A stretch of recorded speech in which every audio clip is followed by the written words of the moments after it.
Welcome to our second daily Nat Chat for Naturopathic Medicine Week. So my name is Deborah Wright. I'm a naturopath and massage therapist here in Petone in Wellington. And with me today is my friend Daisy Wood, who is a medical herbalist and registered naturopath working out of Paraparumu on the Kapiti Coast. Our theme or our principle for today is one of our naturopathic principles, which is first do no harm. So this is also something that applies to the medical profession. And what we're going to sort of discuss is looking at the least invasive, least toxic options that we can work with in our scope of practice. So that comes up quite a bit with where we're at as naturopaths and medical herbalists as to what we can recommend for you, our clients, and also within our scope as practitioners. And we've got a big focus today on herbal medicine. So the bulk of the conversation today is going to be around herbal medicine, which is Daisy's speciality, and also the thing that brought me into natural health in the first place was herbs. And when I first started looking around to become a naturopath, it was back in the pre-modern kind of World Wide Web phases where doing internet searches was quite specific, and I had to do a lot of research into where I wanted to study, and I was desperately looking for somewhere that I could study locally in Wellington, and there was nothing. And so I ended up studying through the Naturopathic College in New Plymouth, and we did a year of herbal medicine, which was fantastic, but it didn't leave me qualified as a herbal medicine practitioner. So I'm sort of starting to bring that back into my clinic again, and through that I've met up with a group of local herbalists, of which Daisy is one. So it seemed very fitting that we talk a little bit about you know, why we use what we use and how we use it. So do you want to talk a little bit about your practice, Daisy, and tell us what you do up in the sunshine coast of New Zealand? Yeah, it is a sunny coast, always a degree or two warmer than Wellington. Absolutely. So yeah, I have a physical clinic in Kapiti, and I also do a growing number of online appointments. People seem to be much more comfortable with it since the COVID necessity of it.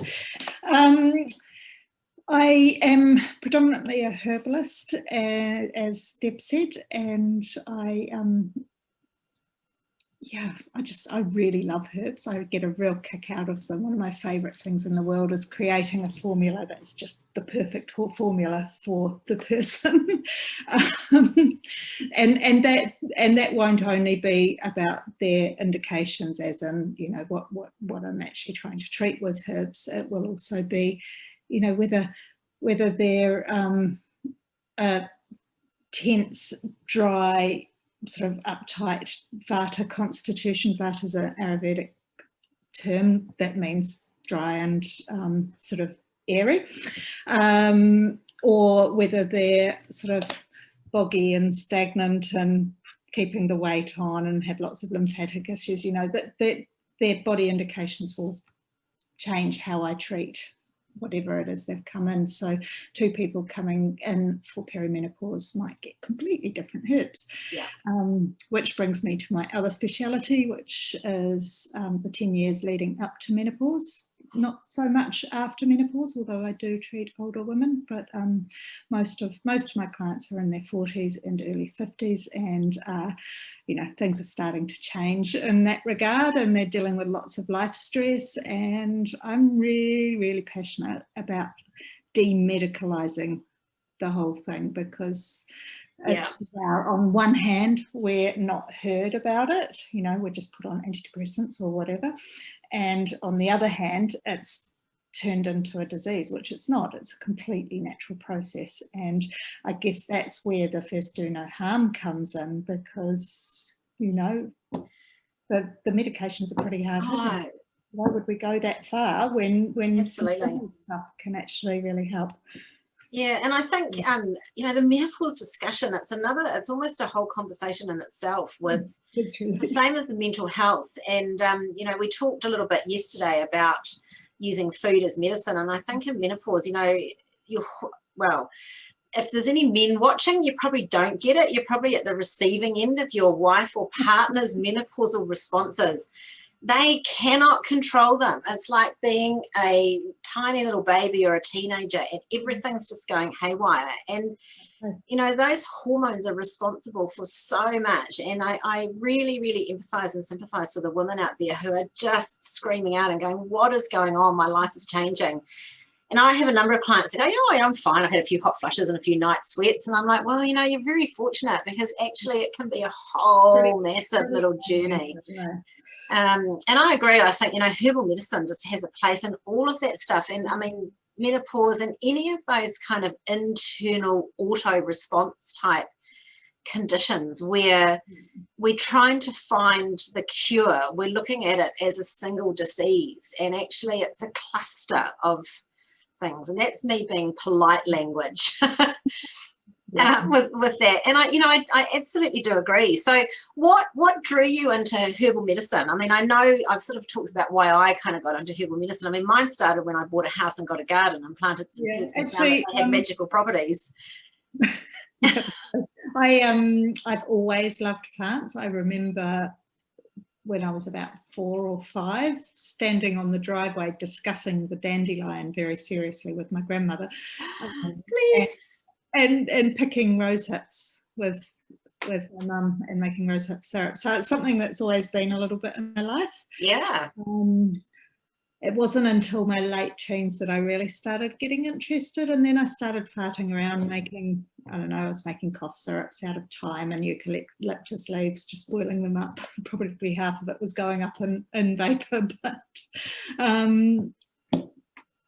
yeah, and then I sort of went off on a different path for 20 odd years, really. No, 10 odd years. And then did a herbal course with Donnelly in Upper Hutt, who is a fabulous teacher. I really enjoyed her course. And it wasn't one that I could practice on with. So it ended me working in health store for 8 years or so before I finally decided that I would go and study properly and become a proper medical herbalist instead of just somebody that likes to fart around making things for her family. I mean, that's fantastic. So the other thing that I know that you're really knowledgeable about is sort of not just the practical functional side of herbs, but the energetic. And you were talking yesterday about something, was it the apothecary or some different type of herbal medicine that you're studying? So it's alchemical. That's the word, yeah. So it's all tied up with medical astrology, and I'm just dipping my toe into it. Oh, okay, all right. Maybe a whole other conversation on that. So fun. Yeah. But before there is that, there is the constitutional version of herbalism that takes slightly, less. It's not completely unscientific, because people do have different constitutions. You'll know your wiry, thin friend that's really uptight, and your, really strong, stable, earthy type. They're very different types, and I would treat them with very different herbs. So a little bit about, before we started doing this conversation, we were talking about the history of herbs and the difference between kind of ancient herbalism and modern herbalism. So you're probably in a better position to talk about that than I am, in the sense that you probably have a bit more knowledge about the difference. I know for me, it's one of the things I have always been fascinated by is the history of health, and mainly because of my own health conditions. I kind of look back, and I always sort of comment how we've embraced modern Western medicine, which is literally 100 years old. And, we've been around substantially longer than 100 years, and yet we question the validity and the research, the thousands of years of research that... And of use, work, they obviously... and why modern pharma models did model a lot of its medications on herbal extracts as well. So percentage. So how does modern herbalism compare with all of the historical stuff? In a way, it is. it's quite a sad thing that the drive to be scientific has meant that modern trained herbalists, and I might be being a bit contentious here, have lost a lot of their roots.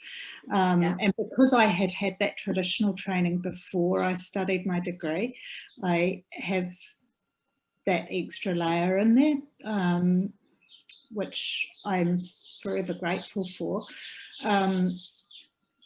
The modern science-based approach to herbs is that, you know, you must have this dose for it to work.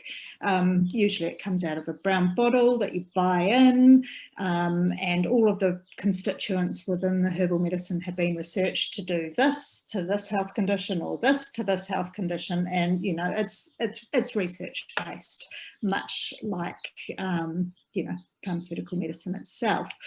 And that's as a drive to become recognised by modern science, I think, and also for the ethnobotany side of it, for the development of drugs and that sort of thing. So I really like being able to embrace both sides. I of course do that, and most people will get the normal dose that's on the brown bottles that I don't buy much. But I also love making my own medicine. For instance, yesterday I made a deep decoction for a client who is an alcoholic. So it's a decoction that is the same strength as tinctures, so it's a 1 to 2 and dosed in the same level, but it's a water-based one. She needs to keep it in the fridge, but you know, it takes 2 days to make it. So tell us the difference between a decoction and a tincture, and how one makes a decoction. Lots of jargon there, eh? Yeah, good jargon. Tinctures are alcohol extracts, and they tend to be stronger than the decoctions, which are herbal extracts and water. Decoctions are cooked for a period of time, usually more than about half an hour. For instance, Chinese medicine usually uses decoctions. Oh, yep, okay. I've been given some TCM herbs that with instruction to boil them up on your stove for ages. And then there's an infusion as well, which is a water extraction that's just brewed like tea. Yeah, but then you can do therapeutic strengths for each of those. It doesn't have to be just a tea strength. So okay, that's good different things, and also good that you can get the herbal extracts out into water rather than alcohol, because alcohol is a problem for a lot of people.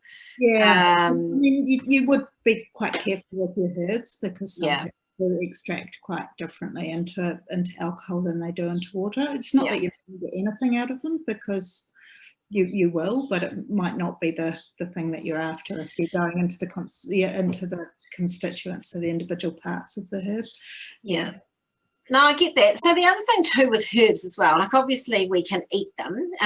You know, some are more yummy to eat than others, and some have quite a significant different chemical component. So they're a bit more pungent or a bit more bitter. Things like, you know, thyme is a very strong herb, so you wouldn't put that in huge volume into food, because it just has such a massive little component or a chemical component. Same with rosemary, but they're aromatic, so they flavour things. Yeah, and you could make both of those make quite nice tea. Yeah. So thyme is really yummy with a bit of lemon and a bit of honey. Lemon, honey, and thyme is really good for respiratory conditions, and it's something I use a lot. So one of the things I started doing, because I don't have a herbal dispensary as much as I would love to. I just don't have any space for it. So I decided I would start getting people to grow herbs in their houses. So, you know, going back old school. So one of the things I've started doing here through my clinic and through my business is I've started making, taking cuttings of all my rosemary and my herbs and started potting them and selling them. And it's been really interesting, because I've had a number of clients coming in and taking away, you know, pieces of my rosemary that grows by the front door. And you know, rosemary is very good for energy levels and focus. It's used traditionally cooked with meat for, you know, parasitic and digestive conditions. Same with sage. So the sort of the 4 parsley, sage, rosemary and thyme herbs are really good to have growing in your garden.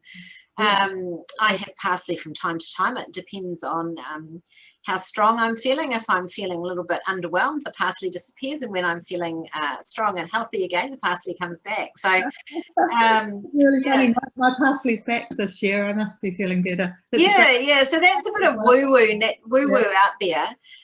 What would your favourite herbs to grow and to recommend be if you were recommending herbs for people to grow? It usually starts with lemon balm. Oh, okay. Yeah, good point. Yeah. I often show people what yarrow looks like because I'm dealing with menopausal women. Yarrow tea is really good for heavy bleeding. So I'll quite often, send them identification pictures and things of yarrow because it's everywhere and it's everywhere. Yeah.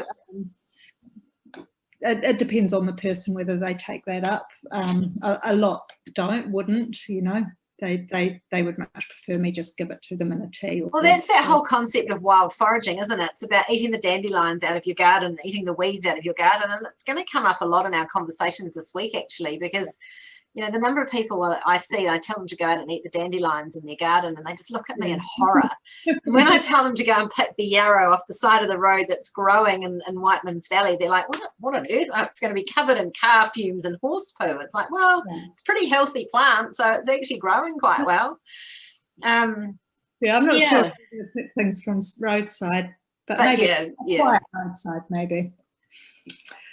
In the country is probably not as bad, although Whiteman's Valley is quite a busy road. So I definitely wouldn't be picking it from there. But it was, it's just getting people to identify it and know where it is and find it, really. I think it comes down to personality as well, really, whether people are going to do that. I actually stock a pretty full range of dried herbs as well, and we'll make people up bespoke teas or bespoke, just dried herb blends. Cool. It's quite nice when you've got people on a lot of meds to use a lower strength herb because of the cross with the medications. Excuse me. And do you, so from looking at nutritional herbs, do you look at recommending nutritionally people get herbs into their diet as well? Yeah, absolutely. And I have a suite of recipes depending on what we're dealing with, and I also use food because plants are herbs. So quite often I'll be recommending specific plant foods as well that to me are just an extension of herbal medicine. So like blueberries, for instance, are in most of blueberries or black currants are in most of treatment plans, just because it's such a good way to get antioxidants in. I think I said that yesterday. That's okay, but we can repeat ourselves as much as we want. I think it's about getting the message across. I think the key thing here with herbal medicine is looking at it as not just alternative but also complementary. So it's like any of the stuff that we do with our clients, and I think the liquid herbals are great. So often we will get a supplement and it's a dried herb form, so you do end up having to take quite a lot of those dried herb forms. It's been standardized, and being standardized, it's focusing on one constituent. Like if you take turmeric, for instance, curcumin for ages was the constituent that was researched. Now they're finding that actually the whole plant curcumin is much better than the single curcuminoid. So and you'll find that quite often on retail shelves, like Remifemin, for instance, is standardized black cohosh, which is just looking at one or two constituents. And I mean, no herb will work for everybody, but I think the standardized ones are even less so somehow. They're much pharmaceuticals. I think they're very much like taking almost like taking a paracetamol or something. They work for a while, they get rid of that symptom, but they're not actually working on the constitution. They're not working on the underneath stuff. They're not helping correct those imbalances. And the other thing too, coming back to menopause, is that menopause isn't like you don't start here and follow a line and you tick the box as you go through. You might start here and you might skip the first 10 steps. So you might go, oh, great, that's done. And a year or 2 years down the track, all of a sudden, you're at step 15. And, what happened to 2 to 14 kind of thing? Yeah. And I think it's really important to remember it's the same for women and for men. We're looking at all sorts of different things. And, I was looking at prostate cancer last month, because that's another big thing, and we've got November coming up, which is general awareness of men's health. And I think it's really important for the men in our world to really embrace the benefits of some of the herbs that I think can help there. Like, look at the diet, look at the antioxidants, again, get some of those natural plant-based foods in. So much you can do for prostate with herbs. So I think there's just a huge scope with herbal medicine out there, and it's really difficult to just kind of isolate it down to one conversation. But really, I guess what I'm trying to do with these conversations is just create a bit of awareness that there are people out there that can help, like you. I think we also need to let people know how, I don't know, the self-prescribing from the retail store. Yeah. Just, quite often you won't get the results that you would get going to see a professional, simply because, somebody like me will be looking at your whole body and your whole lot of symptoms. So but also your spirit and your soul and, everything else, your vitality, everything else around you. And the scope of the first do no harm, that was the beginning of our conversation today. I never go in with the heavy hitting herbs first. If I think that something much gentler will do it. I don't either. It's been a really interesting journey actually in my naturopathic clinic, because when I first started, people come in and everyone wants that magic bullet. They want to be fixed and cured because they had a friend that went to see someone and they were instantly cured. On Facebook.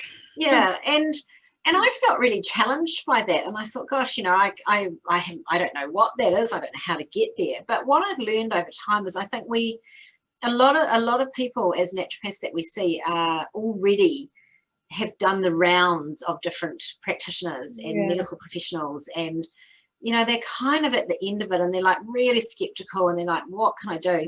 So you send them away with something and they start to feel better. So they think that taking more of it more often is actually going to work. And then all of a sudden it stops. They have a massive reaction, and all of a sudden, I've done something. And it's really interesting trying to convey the message that actually slow and steady is going to help you a lot more than hitting it with a sledgehammer to start with. And one of the things I work with in my clinic, so because I don't do herbal medicine, I really embraced a range of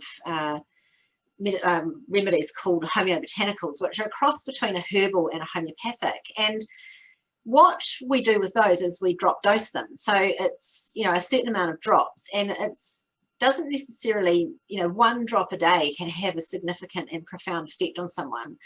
And sometimes 30 drops works. And so what I've done is I've taken that into the herbs that I work with as well, and started looking at drop dosing with herbs, which I know is against what all the traditional training and everything is about.